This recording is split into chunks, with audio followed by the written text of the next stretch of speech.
যুবক ভাইদেরকে বলতেছি, রিজিক আল্লাহ দিবে ইনশাআল্লাহ। কে দিবে? রিজিকের ফয়সালা জমিনে হয় না, হয় আসমানে। আপনার কয়টা বাচ্চা হবে, কার সাথে আপনার মানে বিবাহ হবে, কত বছর আমরা পৃথিবীতে থাকবো, কি খাবো না খাবো, মানে আমার এলেমও কিন্তু রিজিকের অন্তর্ভুক্ত। দিনের খেদমতে আমরা কতটুকু কি করতে পারবো, সব তাকদিরে লেখা হয়ে গেছে আমাদের সৃষ্টির 50,000 বছর আগে। কত বছর আগে? ব্যাস, এটা দুনিয়াতে রিজিক লেখা হচ্ছে না, আসমানে রিজিক হচ্ছে, আসমানে। এই যে লাইলাতুল কদর আসতেছে, এখানে আবার ভাগ্য নবায়ন হবে, 1 বছরের বাজেট পেশ হবে আর কি। আর লাইলাতুল কদর তো আমরা মার্কেটে শেষ করে দেই, মার্কেটে করি না শেষ দশকে বাইরে যাওয়া একদমই যাবে না। প্রথমের দিকে যাও, টুকটাক যান, শেষ দশকে মসজিদে থাকবেন ইনশাআল্লাহ।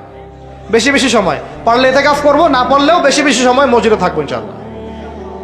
আর 21, 23, 25, 27, 29 এই 5টা রাত কমপক্ষে জাগতে হবে ইনশাআল্লাহ। রাজি আছি ইনশাআল্লাহ? কিয়ামতের অন্যতম একটা নিদর্শন হচ্ছে যাদের পায়ে স্যান্ডেল ছিল না, গায়ে কি ছিল না, কাপড় ছিল না, রিয়াশাহী রাখাল শ্রেণীর মানুষ ছিল, এরকম নিম্ন শ্রেণীর মানুষেরা উঁচু বিল্ডিং নির্মাণের কি করবে? প্রতিযোগিতা। আপনার 10 আমার 15, আপনার 15 আমার 16, আপনার 4টা ফ্ল্যাট আমার 5টা, আপনার 2টা বাড়ি আমার গুলশান বনানী বাড়িধারা এগুলা মিলে 4টা 5টা বাড়ি। ইয়াতাতাওয়ালুনা ফিল বুনিয়ান, কিন্তু শুরুতে দেখবেন এদের পায়ে কিছুই ছিল না, স্যান্ডেলও ছিল না, গায়ে কাপড়ও ছিল না। এটা কিয়ামতের অন্যতম শ্রেষ্ঠ একটা নিদর্শন, যেটার মধ্যে পুরো এই বিশ্বটা এখন ডুবে আছে। আমি একটা প্রশ্ন করি, এখন আপনাদেরকে উত্তর দেন দেখি, কিভাবে হালাল পথে এইরকম শ্রেণীর মানুষেরা এত উঁচু বিল্ডিং নির্মাণের প্রতিযোগিতা করতে পারে? কিভাবে সম্ভব? প্রিয় ভাইরা, লাআল্লাকুম তাত্তাকুনের শিক্ষা শুধুমাত্র আমার রোজার মধ্যে না, আমার শিক্ষার মধ্যেও থাকবে, আমার পরিবারে থাকবে, আমার অর্থনীতির মধ্যেও থাকবে। এই ব্যবসায়ী ভাইদেরকে সতর্ক করতেছি, শোনেন, ব্যবসা অনেক জটিল, অনেক কঠিন। ইসলাম মেনে ব্যবসা করা অনেক কঠিন। আমরা তো মনে করি যে চাকরি চাইতে দ্রুত মনে একটা ব্যবসা করতে পারলেই আমি সেফ থাকলাম। সৎ ব্যবসায়ী যেমন নবীদের সাথে সিদ্দিকদের সাথে হাসর করবে, সেটা ঠিক আছে। ব্যবসায় তাকওয়া, আমানত, ইনসাফ বজায় রাখাটা এত সহজ না। একটা পণ্য নিয়ে আসছেন, বাজারে বিক্রি করে দিলেন, বললেন যে মাছটা টাটকা, কিন্তু 3 দিনের বাসি ছিল, রিজিকটা আপনার হারাম হয়ে গেল। ফল কিনেছেন, ফরমালিন মারলেন, মায়েরা মানুষকে বিষ খাওয়াইলেন, রিজিকটা হারাম হয়ে গেল। আপনি ওজন করতেছেন, ইচ্ছা করে ফের দিলেন, ঠকালেন, রিজিকটা হারাম হয়ে গেল। আবু হানিফা রাহিমাহুল্লাহ সেই বিখ্যাত ঘটনা আপনারা জানেন কিনা? একটা কাপড়ের মধ্যে খুদ আছে, এটা সন্দেহ হয়েছিল, সবগুলো কাপড়ই তিনি বেচারা সেল করে দিয়েছেন, রাখেনি নাই, ওটা দিয়ে ক্ষতিপূরণ দিয়ে দিয়েছেন মানুষকে। কে জানে ওই টাকা আবার কোথায় চলে গেল। ওইটার জন্য যদি আমার ইবাদত কবুল না হয়, তাদের চিন্তা এমন ছিল। চিন্তা করেন তো, ব্যবসায়ী ভাইরা কিন্তু আরো বড় ক্ষতির মধ্যে আছেন। যদি মাপে কম দেন, রিজিক হারাম হয়ে যাবে। আল্লাহর কসম করে যদি মিথ্যা কসম করে পণ্য বিক্রি করেন, রিজিক হারাম হয়ে যাবে। যদি সুদি লোন নিয়ে ব্যবসা করেন, রিজিক হারাম হয়ে যাবে। সুদি লোন নিয়ে ব্যবসা করলে রিজিক হারাম হয়ে যাবে। তারপরে যদি মার্কেটে কৃত্রিম সিন্ডিকেট তৈরি করেন, রিজিক হারাম হয়ে যাবে। মার্কেটে একটা প্রাইস আছে ফিক্স করা, এই প্রাইসটাকে সিন্ডিকেট করে বাড়াই দিলেন, রিজিক হারাম হয়ে যাবে। ইচ্ছা করে ফরমালিন মিশাইছেন, হারাম হয়ে গেল। মাপে কম দিলেন, হারাম হয়ে গেল। আল্লাহর নামে মিথ্যা কসম করলেন, হারাম হয়ে গেল। শুধু তাই না, এই ব্যবসায়ীদের, অসাধু ব্যবসায়ীদের কারণে আল্লাহর পক্ষ থেকে ওই জাতির উপর একটা আযাব নেমে আসে। ওই আযাবের নাম হচ্ছে দুর্ভিক্ষ। কি আযাব বলেন? দিন আস্তে আস্তে ওইদিকে যাবে, যদি না আমরা সংশোধন হই। আল্লাহ পাক আমাদেরকে সংশোধিত হওয়ার তৌফিক দান করেন। মানে অর্থনৈতিক জীবনে আমার ওই চেতনা থাকা চাই যে আল্লাহ আমাকে দেখছেন, আমি মাপে কম দিতে পারবো না, কারণ আল্লাহ আমাকে দেখছেন। আমি সুদের টাকাটা নিতে পারবো না, পকেটে ঢুকাইতে পারবো না, কারণ বলেন আল্লাহ আমাকে দেখছেন। আমি মানুষকে মিথ্যা কথা বলে এইটা পণ্য বিক্রি করতে পারবো না, কারণ আল্লাহ আমাকে দেখছেন। বাস এই কনসিয়াসনেসটা মানুষের মধ্যে ঢুকানোর জন্যই আল্লাহ পাক এই রমজানের সওমটাকে ফরজ করেছেন। আমি কি বুঝাতে পারতেছি ভাই? আচ্ছা, শেষ করে দিচ্ছি, আর লম্বা করবো না বেশি। আর 2-4টা পয়েন্ট আলোচনা করে শেষ করি, শুনেন। এবার কয়টা দিক বললাম? ব্যক্তি জীবনে তাকওয়া বজায় রাখবো, বলি আমিন। শিক্ষা জীবনে তাকওয়া বজায় রাখবো, বলি আমিন। পারিবারিক জীবনে আমি আমার তাকওয়া ধরে রাখবো ইনশাল্লাহ, বলি আমিন। অর্থনৈতিক জীবনে আমরা তাকওয়া ধরে রাখবো ইনশাল্লাহ, বলি আমিন। আমাদের আরেকটা জীবন আছে, সাংস্কৃতিক জীবন। কি জীবন? এখানে পুরা সব ইহুদি খ্রিস্টান মুশরিকদের সংস্কৃতি দিয়ে আমরা এখন চলতেছি। একটু আমার কথা মন খারাপ করে না, আজকের পর থেকে দাড়িতে হাত লাগাবো না। কেন লাগাবেন না? এটা যদি আপনি এভাবে ছিলে ফেলেন, মনে রাখবেন এটা নবীর সুন্নতকে আপনি জবাই করতেছেন। কি করতেছেন? করবেন না আপনি। এর জন্য আপনার রিজিক বন্ধ হয়ে যাবে না, রিজিক আরো বাড়বে ইনশাল্লাহ। রিজিক আপনার বস দেয় না, রিজিক আপনার চাকরি ক্ষেত্রের বস দেয় না, রিজিক আপনার ওই এমডি স্যার দেয় না। ওই এমডি স্যারের মতো কোটি কোটি এমডি স্যারকে খাওয়ান আল্লাহ পাক। কথা বুঝতে পারেন নাই?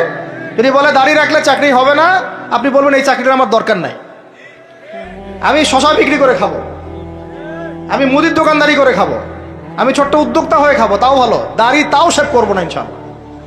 যেটা পারতি কথা, আমি রিজিক আল্লাহ পাক দিবেন ইনশাল্লাহ। তাওয়াক্কুল করেন, আল্লাহ পাক পাখিদেরকে যেমন করে খাওয়ায় আপনাকে খাওয়াবেন ইনশাল্লাহ। খাওয়াবেন না ইনশাল্লাহ? আমাকে বলেন এই সমুদ্রের নিচে কত প্রাণী আছে কেউ জানে? আচ্ছা, ওদেরকে ঘুষ খাওয়া লাগে, সুদ খাওয়া লাগে, ওদেরকে আল্লাহ বিরোধী কোনো কাজ করা লাগে? কে রিজিক দেয়? এই জমিনের মধ্যে কত প্রাণী আছে আমরা বাদ দিয়ে, মানুষকে বাদ দেন, অন্য কত মাখলুক আছে, লাখ লাখ কোটি কোটি আছে না? ওরা কি সুদ খায়, ঘুষ খায়, দুর্নীতি করে, মানুষের সম্পদ আত্মসাৎ করে? ওদেরকে কে খাওয়ায়? শুধু মানুষ আর জিন, এই দুইটা জাতি আছে যারা নিজেদেরকে মনে করে আমরাই রিজিকের মালিক। নাউজুবিল্লাহ। না মনে করলে তো আপনি ভয় করতেন না, আপনি মনে করতেছেন ভিতর থেকে যে আমি যদি এটা রাখি তাহলে আমার চাকরি চলে যাবে গা, আর চাকরি চলে গেলে আমার তো আর বউ বাচ্চা খাইতে পারবে না। মানে বউ বাচ্চার খাওয়ারের দায়িত্ব মনে হয় আপনার নিজের।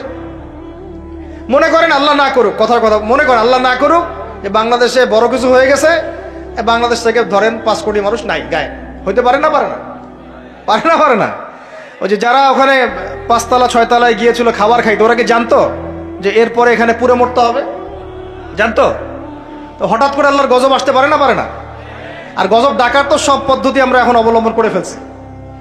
গজব আসে শিরকের কারণে, শিরক দিয়ে ভর্তি হয়ে গেছে।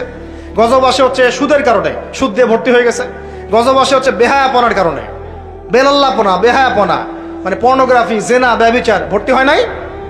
মেয়েরা ছেলেদের পোশাক পরে হাঁটতেছে রাস্তাঘাটে, ঘুরতেছে না?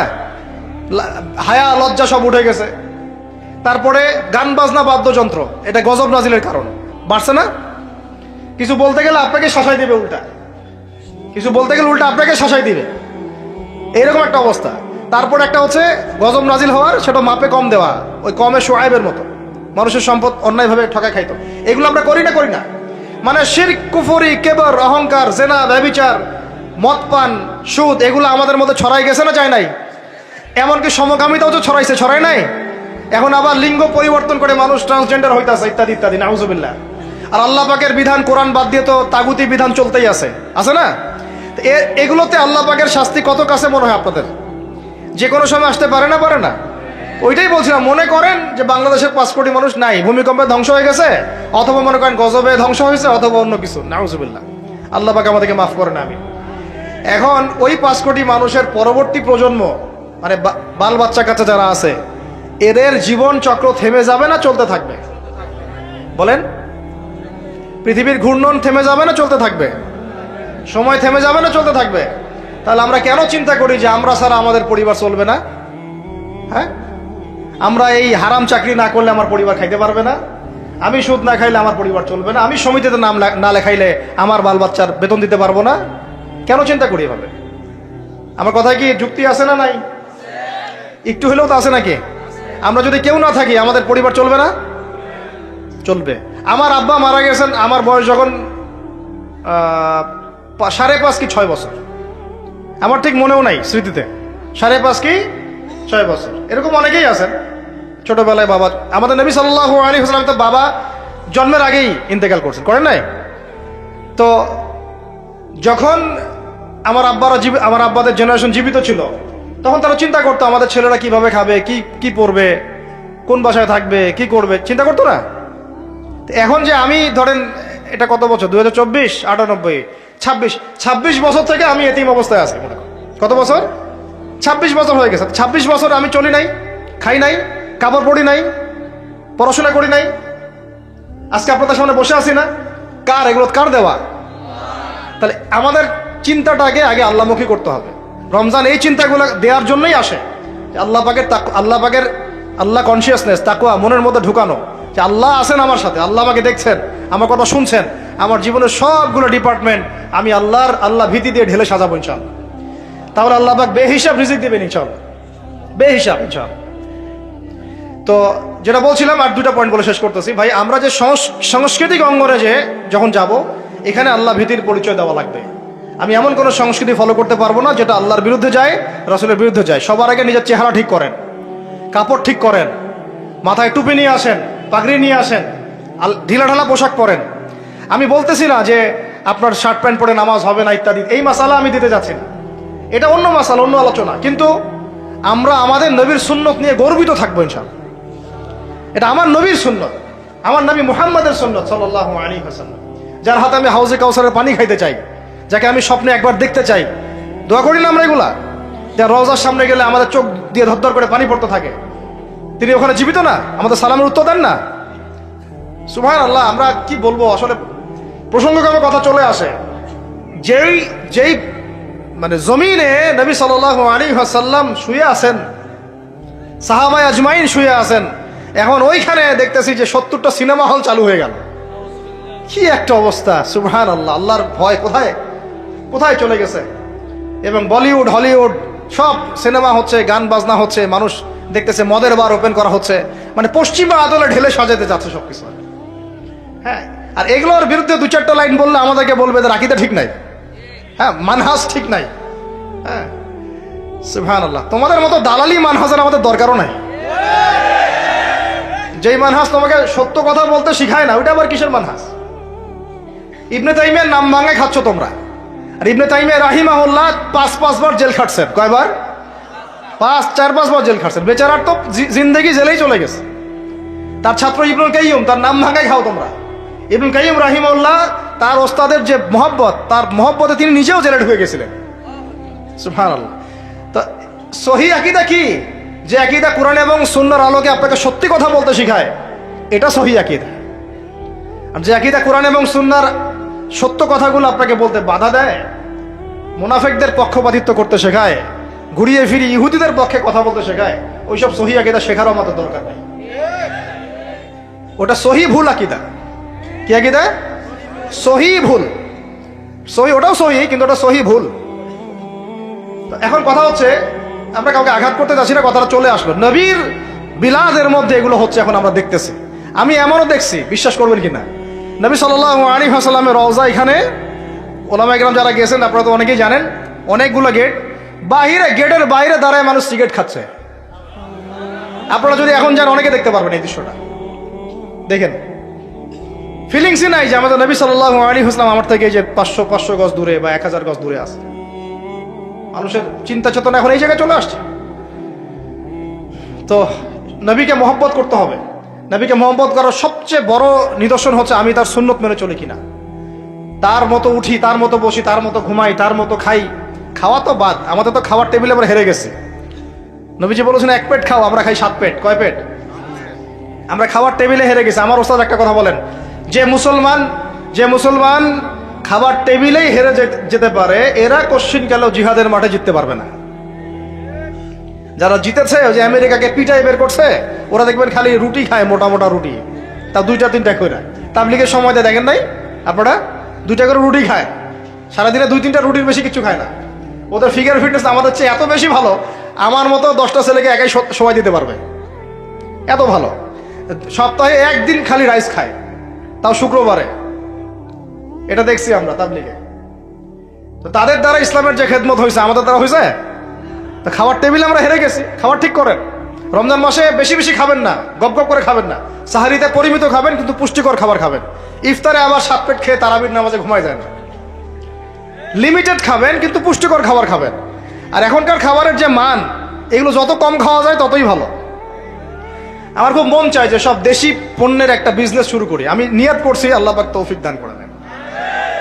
মানে আমরা চাচ্ছি ব্যবসা করতে, এবং অনেক তরুণ উদ্যোক্তা আছে আমাদের ভাইরা, তাদের থেকে আমরা একটা সমন্বয় চাচ্ছি আর কি। সব দেশি পণ্যগুলো যদি একটা সুন্দরভাবে পাওয়া যায় এক জায়গায়, আমাদের জন্য খুব ভালো হয়। ফ্রেশ খাবার খেতে পারেন। এখন কোথায় ফ্রেশ খাবার পাবেন? চালে ভেজাল, মাছে ভেজাল, গোশত খাচ্ছেন আপনি, গরুর গোশত, ওইখানেও ভেজাল, খাইলে ক্যান্সার হবে, খাইলে ক্যান্সার হবে। একটা ডাব কিনতে যাচ্ছেন ঢাকা শহরে, ডাব, ওই ডাবের পানি সে আগেই বের করে রেখে দিছে। কি অবস্থা চিন্তা করছেন? প্রতারণা দিয়ে ভরে গেছে পুরা, উপর থেকে নিচ পর্যন্ত খালি প্রতারণা প্রতারণা। এত ইনোভেটিভ বুদ্ধি মানুষের মাথায়। বিশ্বাস হারাই গেছে শহর থেকে, প্রতারণা হারাই গেছে, প্রতারণা উঠে, মানে আমানত উঠে গেছে, প্রতারণা দিয়ে ভর্তি হয়ে গেছে। স্তরে স্তরে আমরা এইভাবে একে অপরকে ঠকাচ্ছি। কে কাকে ঠকাবো এটাকে আমি ক্রেডিট মনে করি। আর পরিচয় হয়ে গেছে আমাদের এরকম, ভাই কি নাম, কি করেন? আমার নাম অমুক, ওই যে দেখতেছেন 10তলা বিল্ডিংটা, ওইটা আমার, এটাই পরিচয়। কি নাম আপনার, কি করেন, পেশা কি? ওই যে অমুক জায়গায় একটা সোসাইটি আছে, ওই সোসাইটিতে একটা ফ্ল্যাট আছে আমার, এটা পরিচয়, এটাই পরিচয়। আর আপনাদেরকে ওই হাদিসটা শোনাই দিই, লোভ সামলাতে পারতেছে না। নবী সাল্লাল্লাহু আলাইহি ওয়াসাল্লাম বলেছেন, একটা হাদিসে আল্লাহ নবীকে জিবরাইল আলাইহিস সালাম এসে 4টা প্রশ্ন করেছেন, 4টা উত্তর দিয়েছেন। শেষেরটাতে তিনি বলেছেন, কিয়ামত কবে হবে আমি জানি না, মাল মাসউলু আনহা বিআলামা মিনাস সাইল। প্রথমে ছিল ইসলাম কাকে বলে, ঈমান কাকে বলে, ইহসান কাকে বলে, তারপরে প্রশ্ন করেছেন কিয়ামত কবে হবে, তিনি বলেছেন আমি জানি না। মাল মাসউলু আনহা বিআলামা মিনাস সাইল। প্রশ্নকারী উত্তরদাতা চেয়ে বেশি জানে না, বা আমাদের দুজনের কেউই জানে না এক্স্যাক্টলি কোন ডেটে কিয়ামত হবে। পঞ্চম প্রশ্ন তিনি করছেন আরেকবার, যে ফাখবিরনি আন আমারাতিহা, তাহলে কিছু মানে আলামত বলে দেন, কিয়ামতের কি বলে দেন, কিছু নিদর্শন বা আলামত বলে দেন। নবী সাল্লাল্লাহু আলাইহি ওয়াসাল্লাম এমন 2টা আলামত বলেছেন যার সাথে বর্তমান বিশ্বের প্রত্যেকটা বড় বড় শহর মিলে যাবে, প্রত্যেকটা বড় বড় শহর, এমনকি আমাদের ঢাকাও। নবীজি বলছেন, শুনেন, সাল্লাল্লাহু আলাইহি ওয়াসাল্লাম তিনি বলছেন, আনতালিদ আলামাতু রাব্বাতুহা, যখন দেখবা যে দাসী তার মনিবকে জন্ম দিচ্ছে, দাসী তার মনিবকে জন্ম দিচ্ছে। অনেক ব্যাখ্যা হয়, ওলামায়ে কেরামের একটা ব্যাখ্যা বলা সবক শোনাই দিচ্ছি। ওলামায়ে কেরামের একটা সবক হচ্ছে, আনতালিদ আলামাতু রাব্বাতুহা, দাসী তার মনিবকে জন্ম দিচ্ছে মানে শেষ জামানায় সত্য হবে মিথ্যা, মিথ্যা হবে সত্য, ন্যায় হবে অন্যায়, অন্যায় হবে ন্যায়, হক হবে বাতিল, বাতিল হবে হক। মানে আমানতদার তাকে বলবে খেয়ানতকারী, খেয়ানতকারীকে বলবে আমানতদার, মানে উল্টায় যাবে মানদণ্ডটা। এটা হচ্ছে দাসী মনিবকে জন্ম দিচ্ছে, কারণ আসলে দাসী মনিবকে জন্ম দেয় না। আরেক শ্রেণীর ওলামায়ে কেরাম তারা বলেছেন যে এর অর্থ হচ্ছে এমন যে পিতা মাতার সাথে দাস দাসীর মতো আচরণ করা, এটা একটা ব্যাখ্যা। তো এরপরে দেখেন এই আলামতটা মিলে যায় নাই আমাদের সোসাইটির সাথে, সমাজের সাথে, বিশ্বের সাথে, মানদণ্ড উল্টাই গেছে না? আরেকটা যেটা, এটা আপনার সামনে চোখ খুলে দিবে। দ্বিতীয়টা তিনি বলছেন, ওয়ান তারাল হুফাত আল উরাত আল আলাতা রিয়া শাই ইয়াতাতাওয়ালুনা ফিল বুনিয়ান, যখন তোমরা দেখবে, ঢাকাবাসী শুনেন, যখন তোমরা দেখবা সমাজের নগ্ন পদের, মানে স্যান্ডেল কেনার টাকা ছিল না, একদমই ভোগানাঙ্গা, স্যান্ডেল কেনার টাকা, তাহলে কত মানে নিচেতে চিন্তা করেন, নগ্ন পদের নগ্ন দেহের, মানে দেহে কাপড় পরার টাকা ছিল না, অর্থ ছিল, সামর্থ্য ছিল না, এবং রাখাল ছিল, রিয়া শাই, পশুপালন করতো রাখাল। এরা ইয়াতাতাওয়ালুনা ফিল বুনিয়ান, এরা উঁচু উঁচু বিল্ডিং নির্মাণ করবে না, বরং উঁচু উঁচু বিল্ডিং নির্মাণের প্রতিযোগিতা করবে। বুঝতে পারি না? কিয়ামতের অন্যতম একটা নিদর্শন হচ্ছে যাদের পায়ে স্যান্ডেল ছিল না, গায়ে কি ছিল না, কাপড় ছিল না, রিয়াশাই রাখাল শ্রেণীর মানুষ ছিল, এরকম নিম্ন শ্রেণীর মানুষেরা উঁচু উঁচু বিল্ডিং নির্মাণের কি করবে, প্রতিযোগিতা। আপনার 10 আমার 15, আপনার 15 আমার 16, আপনার 4টা ফ্ল্যাট আমার 5টা, আপনার 2টা বাড়ি আমার গুলশান বনানী বাড়িধারা, এগুলা মিলে 4টা 5টা বাড়ি। ইয়াতাতাওয়ালুনা ফিল বুনিয়ান, কিন্তু শুরুতে দেখবেন এদের পায়ে কিছুই ছিল না, স্যান্ডেলও ছিল না, গায়ে কাপড়ও ছিল না। এটা কিয়ামতের অন্যতম শ্রেষ্ঠ একটা নিদর্শন, যেটার মধ্যে পুরো এই বিশ্বটা এখন ডুবে আছে। আমি একটা প্রশ্ন করি, এখন আপনাদেরকে উত্তর দেন দেখি, কিভাবে হালাল পথে এরকম শ্রেণীর মানুষেরা এত উঁচু উঁচু বিল্ডিং নির্মাণের প্রতিযোগিতা করতে পারে? কিভাবে সম্ভব, কিভাবে সম্ভব বলেন? আপনি দুজন কি এখন 50 তলা বিল্ডিং নির্মাণের প্রতিযোগিতা করতে পারবেন এখন এই অবস্থায়? এখন আমাদের কনক্লুশন শুনেন, এটা সম্ভব 3টা মাধ্যমে। কয়টা মাধ্যম? এক, হয় অন্যের সম্পদ গুন্ডাগিরি করে, জুলুম করে, ওই যে মারামারি কাটাকাটি দাঙ্গা হাঙ্গামা করে দখল করতে হবে, জুলুম করে। এক, এটা হচ্ছে না, সমাজে হয় নাই, ভূমিদস্যু নাই, হরহ দাপট দিয়ে সব দখল করে ফেলতেছে।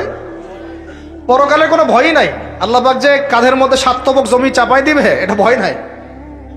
মানে মানুষের, আল্লাহ পাক আমাদেরকে হেদায়েত দান করে না, আমিন। মানুষের চিন্তা এখন এমন জায়গায় গেছে, লাস্ট টাইম আমি উত্তরবঙ্গে একটা সফর করেছিলাম, ছেলে পেলে মানুষকে ঠকাচ্ছে, ঠকায় ভিসার প্রতারণা করে মানুষকে মানব পাচার করতেছে। এটা একটা চক্র ধরা পড়ছে। তো এই চক্রের একজনের সাথে আমাদের এক দিনী ভাইয়ের কোনোভাবে একটা মানে কথা হয়েছে, দাওয়াত দিচ্ছে, সে মসজিদে নামাজ পড়তে আসছে, জিজ্ঞাসা করছে কি করেন, বলছে আমরা এরকম ভিসা এগুলো ব্যবসা করি। তো ও বলছে এগুলো তো হারাম। তা আপনাকে আল্লাহকে ভয় করে না, ভয় লাগে না? বুঝছেন কথা? তাদের কথাটা এরকম, আমরা জানি ভাই আমরা জাহান্নামে যাবো। চিন্তা করছেন কথাটার লেভেলটা কি? আমরা তো জানি ভাই আমরা জাহান্নামে যাবো, মানে মেনেই নিছি আমরা, নাউজুবিল্লাহ মিন যালিক। তো এই অবস্থা চলে আসছে। তো এইভাবে মানুষের জমি দখল করে হতে পারে একটা পদ্ধতি। দুই হচ্ছে সুদের মাধ্যমে। কিসের মাধ্যমে? সুদের মাধ্যমে। এটা হচ্ছে একদম জাজল্যমান একটা মিসাল হতে পারে এই যুগের জন্য। এর মধ্য দিয়ে নগ্ন পদের নগ্ন দেহের মানুষরা উঁচু উঁচু বিল্ডিং নির্মাণ করতে পারে। প্রত্যেকটা বড় বড় বিল্ডিং এর পিছনের ইটের পিছনে প্লাস্টারের পিছনে একেবারে রডের পিছনে সুদ আছে আর সুদ আছে। এমনকি আমি ধরেন যে একটা জায়গায় ভাড়া থাকি, ফ্ল্যাট নিয়ে একটা ভাড়া থাকি, ওই ভাড়া তো আমাকে দিতে হচ্ছে না। ওই ভাড়া হয়তো দেখা যাবে ফ্ল্যাট মালিকরা যারা আছে ওরা নিয়ে ওদের সুদের লোন শোধ করতেছে। এটা সেই যুগ হয়ে গেল যে আমি সুদ থেকে বাঁচতে চাচ্ছি, কিন্তু কোনো না কোনোভাবে আমিও জড়াই যাচ্ছি। বুঝাতে পারতেছে না মনে হয়। আপনি খাচ্ছেন না, কিন্তু আপনাকে আপনার রিজিককে পুঁজি করে আপনি সমর্থন করতেছেন, বা আপনাকে করতে হচ্ছে, বাধ্য হয়ে যাচ্ছেন আপনি। আরেকটা ওয়ে হতে পারে, সেটা হলো, আরেকটা কি হতে পারে বলেন? আমি তো একটা বলে দিলাম, একটা বললাম অন্যায় দুর্নীতির মাধ্যমে, একটা হচ্ছে কি সুদের মাধ্যমে, একটা হচ্ছে জুলুমের মাধ্যমে। কিসের মাধ্যমে? জুলুমের মাধ্যমে অন্যের সম্পদ আত্মসাৎ করে উঁচু উঁচু বিল্ডিং নির্মাণ করা সম্ভব। তাহলে এখন আমাকে বলেন, এই পুরো সিচুয়েশনের মধ্যে আমরা পড়ে আসি না নাই? তাহলে আমরা কি আমাদের একটু মানে রমজান মাসে নিজেদের নিয়ে ফিকির করা উচিত না, যে আমরা যে পরিস্থিতির মধ্যে আছি এটাকে বোঝার চেষ্টা করা উচিত। এরপরে যে পাপগুলো চারপাশে চলতেছে এগুলোতে ভয় পাওয়া উচিত। কোন দিন আল্লাহর গজব নেমে আসে, এখান থেকে নিজে থেকে বাঁচিয়ে রাখা উচিত, মানে সর্বোচ্চ চেষ্টা করা উচিত দূরে থাকার, এবং একই সাথে এগুলোকে সংশোধনের জন্য ফিকির করা উচিত। এই সংশোধন একা একা হবে না। এই সংশোধনের জন্য দরকার ব্যক্তিগত উদ্যোগ, ওলামা একরামের পদক্ষেপ, তাদের ঐক্য, মসজিদ মাদ্রাসার ভূমিকা, সর্বোপরি রাষ্ট্র শক্তির একটা ভূমিকার দরকার আছে। আমি বুঝাই একটা জিনিস আপনাকে। এই যে জুব্বাটা আমি পরে আছি, এটা মনে করেন আপনি হাতে তৈরি করেন, হাতে তৈরি করেন। ওই যে টেইলার আছে না আমাদের, হাতে তৈরি করেন পাঞ্জাবি। আর আপনার একটা জুব্বা তৈরি করার ফ্যাক্টরি আছে। উৎপাদন কোনটার বেশি হবে বলেন? যে হাতে তৈরি করে ও বেশি উৎপাদন করতে পারবে, না যে ফ্যাক্টরি দিয়েছে সে বেশি উৎপাদন করতে পারবে? ইসলামী রাষ্ট্র হচ্ছে এরকম একটা ফ্যাক্টরি, যেটা চাইলে অনেক অনেক বেশি ভালো ভালো প্রোডাক্ট জনগণকে খুব দ্রুত সময় দিতে পারে। আমি দাওয়া দিয়ে যতটুকু না ইসলাম এবং সংশোধন করতে পারবো, একজন ওমরের মতো রাষ্ট্রপ্রধান চাইলে পুরো সমাজটাকে অনেক সহজেই সংস্কার করতে পারবেন। এই জিনিসটার ঘাটতি আছে না নাই? আমরা দোয়া করি আল্লাহ পাক আমাদের প্রত্যেক এলাকার মেম্বার, চেয়ারম্যান, এমপি, মন্ত্রী যারা আছে সবাইকে ইসলামের সহি বুঝ দান করেন, তাদের সবাইকে ইসলামের জন্য কাজ করার তৌফিক দান করেন। তারা যদি সৎ উদ্যোগ নিতে পারে সমাজের এই সমস্যাগুলো কেটে যাবে ইনশাআল্লাহ। আর আমরা বয়ান করে, দাওয়াত দিয়ে, মাহফিল করে কতটুকুই বা আমরা কাজ করতে পারবো? কতটুকু করতে পারবেন? বেশি করতে পারবেন না। আল্লাহ পাক আমাদের সবাইকে এই রমাজানে পরিশুদ্ধি অর্জন করার তৌফিক দান করেন। আর একটা খালি ডিপার্টমেন্ট বলে শেষ করব, আমরা আমাদের ব্যক্তি জীবন তাকওয়ার মানদণ্ডে ঢেলে সাজাবো ইনশাআল্লাহ, আমাদের ইবাদত বন্দেগী ঢেলে সাজাবো ইনশাআল্লাহ, আমাদের অর্থনীতি, পরিবার ঢেলে সাজাবো, সংস্কৃতি ঢেলে সাজাবো। আর সংস্কৃতির মধ্যে আমরা নবীর সুন্নতের বাইরে যাবো না ইনশাআল্লাহ। পশ্চিমাদের, ইহুদিদের, মুশরিকদের কোনো সুন্নতের উপর আমল করবো না ইনশাআল্লাহ। তাহলে ঘরে ঘরে কি এখন গান বাজনা বাজবে? তা বন্ধ করবেন। তারপরে ঘরে ঘরে কি স্টার জলসা, জি বাংলা আরো বাড়বে? আমাদের মা বোনদেরকে বুঝাবেন, মাঝে মাঝে কঠোর হবেন। পুরুষ যদি হয়ে থাকেন একটা ধমক লাগাই দিবেন যে দ্বিতীয়বার যেন কথা বলতে না হয়। পুরুষের মতো পুরুষ হয়ে বাঁচেন। বিশ্বাস করেন, এখন কোন কোন ক্ষেত্রে ছেলেদের আচরণ দেখলে মনে হয় যে তারা মেয়ে হয়ে গেছে, আর মেয়েদের আচরণ দেখলে মনে হয় ওরাই ছেলে মনে হয়। ওদের কথার ভয়েস, গলার ভয়েস, চলার ধরন, দাপট সব ছেলেদের মতো। আর ছেলেরা কি করে জানেন? ফেসবুকে বসে মেয়েদের মতো চুলাচুলি করে, কামড়াকামড়ি করে, কমেন্টে বসে বসে। মাঠে এসে লড়তে পারে না, কিন্তু মাঠে লড়তে পারবে না, সামনাসামনি আসতে পারবে না, ওই ফেসবুকে শেষ ওইখানে। একেবারে গালি গালাজ করে ধুয়ে রেখে দিতেছে একদম। তো ওই কথাটাই সামনাসামনি বলার মতো বুকের পাঠা নাই কিন্তু। কথা বুঝতে পারছেন? তা আমাদের ছেলেদের গায়রত ব্যক্তিত্ব ছেলেদের মতো হওয়া উচিত।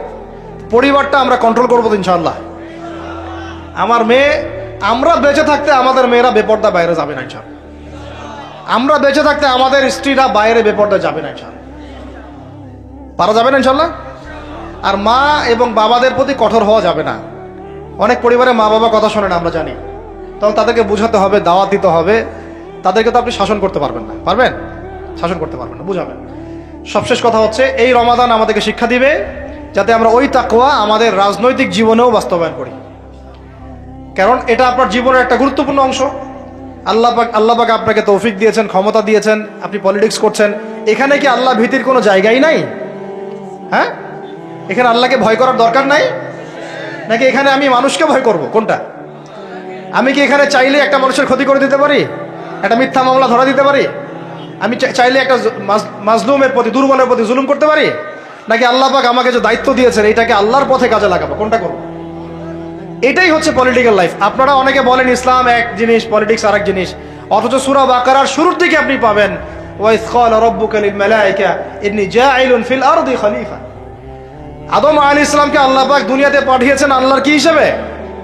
খলিফা হিসেবে। খলিফা কে? যে আল্লাহর খেলাফা বাস্তবায়ন করে সে। আল্লাহর খেলাফা কি? আল্লাহর বিধান অনুযায়ী সমাজ চালানোই হচ্ছে আল্লাহর খেলাফা। বুঝাতে পারলাম না? আদম আলাইহিস সালাম কি হিসেবে এসেছেন? উত্তর, খলিফা হিসেবে। খলিফা কাকে বলে? যে আল্লাহর খিলাফা বাস্তবায়ন করে। আল্লাহর খিলাফা কি? আল্লাহর বিধান দিয়ে আল্লাহর জমিন শাসন করা, এটাই খিলাফা। তাহলে ইসলামে পলিটিক্স নাই? শুরুতেই তো পলিটিক্যাল কনসেপ্ট পাচ্ছেন আপনি। আমরা সবাই আল্লাহর খলিফা নই? আমরা সবাইকে আল্লাহর খলিফা না?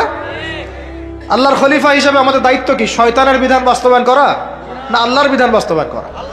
এটা হলো আমাদের পলিটিক্যাল হেদায়েত কোরআন থেকে। আল্লাহ রাব্বুল আলামিন আমাদের সবাইকে কথাগুলো বোঝার তৌফিক দান করেন। শেষ করার আগে আমরা একটু নিয়াত করি, এই রমাদানে ইনশাআল্লাহ আমরা সময়কে সর্বোচ্চ মূল্যায়ন করবো ইনশাআল্লাহ। 1, 2 নাম্বার, মানসিক, শারীরিক, আত্মিক প্রস্তুতি নিব যে রমাদান আসতেছে, একটা গোল্ডেন অপরচুনিটি আমার সামনে আসতেছে ইনশাআল্লাহ। 3 নাম্বার, এই রমজানে আমার প্রধান পাঠ্য বই হবে আল কোরআন। কারণ শাহরু রমাদানাল্লাযী উনজিলা ফীহিল কোরআন। এই রমাদান সেই মাস যে মাসে কি নাজিল হয়েছে? কোরআন নাজিল হয়েছে। তো আল্লাহ পাক আমাদের সবাইকে রমজান মাসে বেশি বেশি কোরআন তেলাওয়াত করার তৌফিক দান করেন, কোরআনের অর্থ পড়ার তৌফিক দান করেন, এর আদেশ মানার তৌফিক দান করেন, এর নিষেধ ছাড়ার তৌফিক দান করেন, কোরআনের দাওয়াত মানুষের কাছে পৌঁছানোর তৌফিক দান করেন এবং কোরআনের সমাজ বাস্তবায়নের তৌফিক দান করেন। 4 নাম্বার হচ্ছে, রমাদান মাসে আমরা একেবারে ভরপেট খাবো না ভাই। ঠিক আছে ভাই? নিয়াত করলাম তো ইনশাল্লাহ। পুষ্টিকর খাবার, পরিমিত খাবার এবং ফ্রেশ খাবার। পুষ্টিকর খাবার, পরিমিত খাবার এবং ফ্রেশ খাবার। এর বাইরে গেলে আপনি ফিজিক্যালি দুর্বল হয়ে যাবেন, যে আমরা দুর্বল হয়ে গেছি এখন এই ভেজাল খাইতে খাইতে। প্রতিদিন আমরা বিষ খাচ্ছি, বিষ। কেমনে যে আমরা বাইচে আছি আল্লাহই ভালো জানে। সিরিয়াসলি বলতেছি, খাবারের যে অবস্থা, কেমনে যে আমরা বাইচে আছি আল্লাহই ভালো জানে। এই অধিদপ্তরগুলো যারা নিয়ন্ত্রণ করেন তারা যদি আইনের সুশাসন নিশ্চিত করতে পারতেন, মোবাইল কোর্ট বসায় বসায় ওমরের মতো শাস্তি দিতে পারতেন, কারো সাহস ছিল না খাবারে ভেজাল ঢুকায়। জাতিকে মেরে ফেলতেছে, তো জাতিকে মেরে ফেলতেছে, ছেলে বাচ্চাদেরকে মেরে ফেলতেছে, বাচ্চাদের ব্রেন ডেভেলপমেন্ট হতে দিচ্ছে না। আমি তো প্যারেন্টিং নিয়ে পড়াশোনা করেছি অনেক, বাচ্চাদের ব্রেন ডেভেলপমেন্ট হতে দিচ্ছে না। খাদ্যে বাচ্চাকে কি কিনে দেন? চিপস কিনে দেন, চকলেট কিনে দেন, এইটা কিনে দেন, সবই বিষ, বিষাক্ত জিনিস, সব বিষাক্ত। আমরা কি খাই? ফাস্টফুড, পিৎজা, বার্গার, রাস্তাঘাটে সব বিষাক্ত জিনিস। চাল, ডাল, তেল, লবণ যা যা খাচ্ছেন, মশলা, এর মধ্যে দেখবেন মিশাই দিছে ইটের গুঁড়া, ভুসি। এটা নিয়ে আমি আলাদিন কথা বলবো ইনশাআল্লাহ, অর্থনীতি নিয়ে। মানে এমন একটা অবস্থা যে নতুন করে ইসলামী অর্থনীতি প্রতিষ্ঠা করতে হবে এখন মনে হচ্ছে। আপনারা ব্যবসা করার নিয়াত করেন, হালাল পণ্যের ব্যবসা করেন, মানুষকে ভালো কিছু খাওয়ান, ভালো কিছু দেন, দেখবেন জাতি বাঁচবে ইনশাআল্লাহ এবং আপনারও কাস্টমার বাড়বে ইনশাআল্লাহ। কারণ আমরা সবাই ফ্রেশটাই তো চাই, 10 টাকা বেশি দিয়ে হইলেও সেটাই কিনবো ইনশাআল্লাহ আমরা। আল্লাহ পাক আমাদেরকে রমজান মাসে পরিমিত খাবার তৌফিক দান করেন, পুষ্টিকর খাবার খাওয়ার তৌফিক দান করেন এবং বেহিসাব রিজিক দান করেন। আমিন।